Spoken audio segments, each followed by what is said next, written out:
एक संत वर्षा के जल में प्रेम और मस्ती से आगे चला जा रहा था कि इस संत ने एक मिठाई की दुकान को देखा जहां एक कढ़ाई में गर्म दूध उबाला जा रहा था। तो मौसम के हिसाब से दूसरी कढ़ाई में गर्मा गर्म जलेबियां तैयार हो रही थी। साधु कुछ क्षणों के लिए वहां रुक गया। शायद भूख का एहसास हो रहा था या मौसम का असर था। साधु हलवाई की भट्टी को बड़े गौर से देखने लगा। संत कुछ खाना चाहते थे लेकिन संत के पास पैसे नहीं थे। लेकिन नेक दिल हलवाई ने एक प्याला गरम दूध और कुछ जलेबियां साधु को दे दी। साधु ने गरम जलेबियां गरम दूध के साथ खाई और फिर हाथों को ऊपर की ओर उठाकर हलवाई के लिए प्रार्थना की और फिर आगे चल दिया। और साधु मस्ती में बारिश के पानी के छींटे उड़ाता चला जा रहा था। वह इस बात से बेखबर था कि एक युवा नवविवाहिता जोड़ा भी वर्षा के जल से बचता बचाता उसके पीछे चला आ रहा था। एक बार इस मस्त संत ने बारिश के पानी में जोर से लात मारी।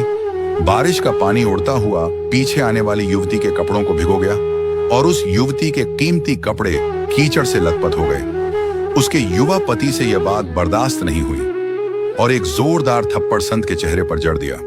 बूढ़ा संत थप्पड़ के ताप न झेलता हुआ लड़खड़ाता हुआ नीचे जा पड़ा। युवक ने जब संत को नीचे गिरता देखा तो मुस्कुराते हुए वहां से चल दिया।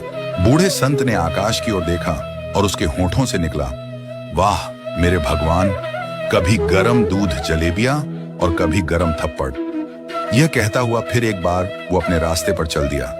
दूसरी ओर वह युवा जोड़ा मस्ती में अपनी मंजिल की ओर अग्रसर हो गया और अपने घर के सामने रुक गए। युवा अपनी जेब से चाबी निकालकर अपनी पत्नी से हंसी मजाक करते हुए ऊपर अपने घर की सीढ़ियां चढ़ रहा था। बारिश के कारण सीढ़ियों पर फिसलन हो गई थी और अचानक युवा का पैर फिसल गया और वह सीढ़ियों से नीचे गिरने लगा।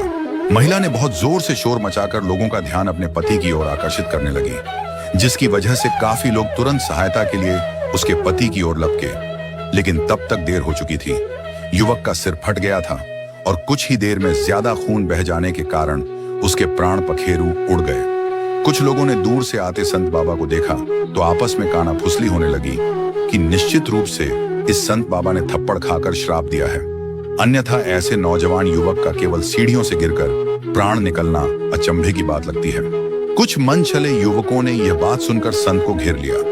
एक युवक कहने लगा कि आप कैसे भगवान के भक्त हैं जो केवल थप्पड़ के कारण एक युवा को श्राप दे बैठे।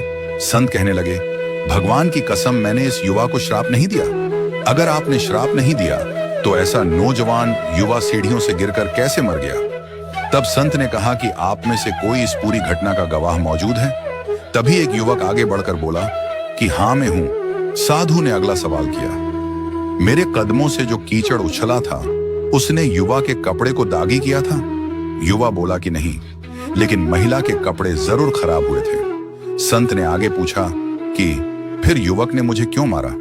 युवा कहने लगा कि वह युवा इस महिला का प्रेमी था और यह बर्दाश्त नहीं कर सका कि कोई उसके प्रेमी के कपड़ों को गंदा करे, इसलिए उस युवक ने आपको मारा।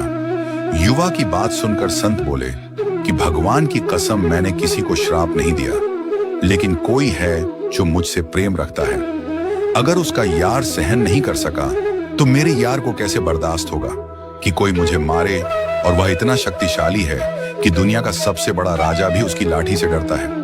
उस परमात्मा की लाठी दिखाई नहीं देती और आवाज भी नहीं करती, लेकिन पड़ती है तो बहुत दर्द देती है। हमारे कर्म ही हमें उसकी लाठी से बचाते हैं। बस कर्म अच्छे होने चाहिए।